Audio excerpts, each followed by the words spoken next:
Okey, pernah tak dengar nama Sulalatus Salatin? Mungkin tak kan?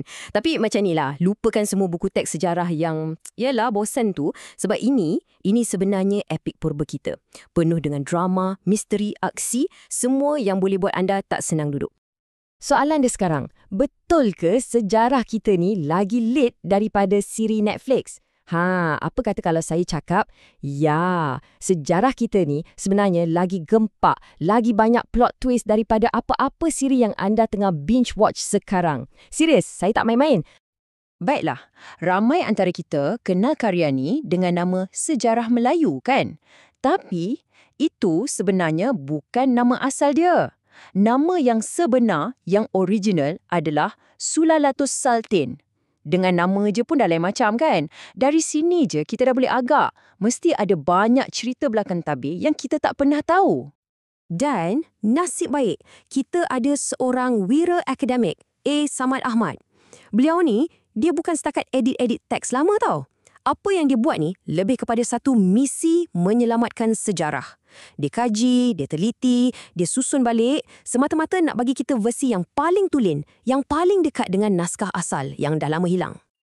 Okey, sekarang jom kita masuk bahagian yang paling sedap. Bahagian yang penuh dengan skandal, misteri yang tak selesai dan pengkhianatan yang memang tak dijangka. Cuba bayangkan Sulalatus Salatin ni macam fail kes-kes dingin sejarah kita. Contohnya, siapa sebenarnya yang Hang Tuah lawan? Hang Jebat atau Hang Kasturi? Kenapa pula ada budak genius kena hukum bunuh lepas dia selamatkan kuota dia sendiri? Dan rahsia apa yang tersembunyi dalam manuskrip-manuskrip yang hilang tu? Macam ada orang senaja sorokkan kan? Dalam teks ni lah ada petunjuk-petunjuknya. Jom kita tengok satu kisah tragis ni. Bayangkan, Singapura diserang oleh beribu-ribu ikan tudak. Semua orang dah panik, tak tahu nak buat apa. Tiba-tiba, muncul seorang budak kecil dengan satu idea yang genius. Dia kata guna batang pisang buat benteng. Dan menjadi. Singapura selamat. Tapi, apa jadi kat budak tu?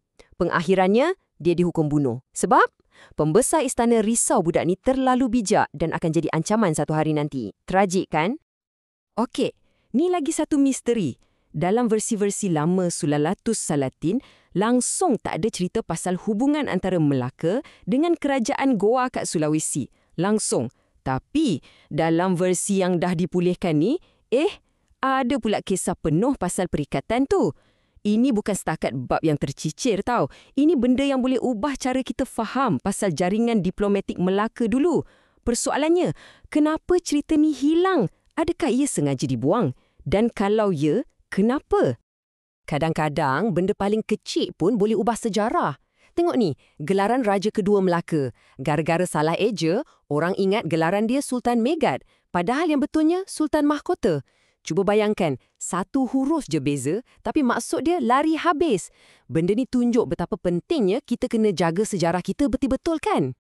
Baiklah, kita dah tengok drama dan politik.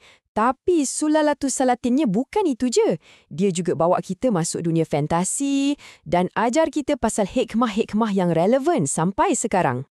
Dalam semua cerita mitos ni, ada satu idea politik yang sangat moden untuk zaman tu.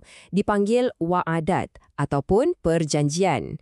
Ia macam satu kontrak sosial purba antara pemerintah iaitu Seri Tribuana dengan rakyat yang diwakili oleh Demang Lebar Daun. Senang cerita macam ni, rakyat janji akan setia. Tapi dengan syarat, raja mesti perintah dengan adil. Inilah asas falsafah kepimpinan dalam tamadun kita. Jadi, bolehlah kita cakap Sulalatus Salatin ni macam satu buku panduan untuk bina sebuah negara bangsa. Dalam tu ada wasiat Sultan Mansur Shah pasal pentingnya keadilan. Ada juga penekanan pasal pentingnya berbincang sebelum buat keputusan. Dan tak lupa, ada elemen fantasi epik macam kisah Raja Suran yang pergi travel ke sebuah kerajaan kat dasar laut. Lengkap.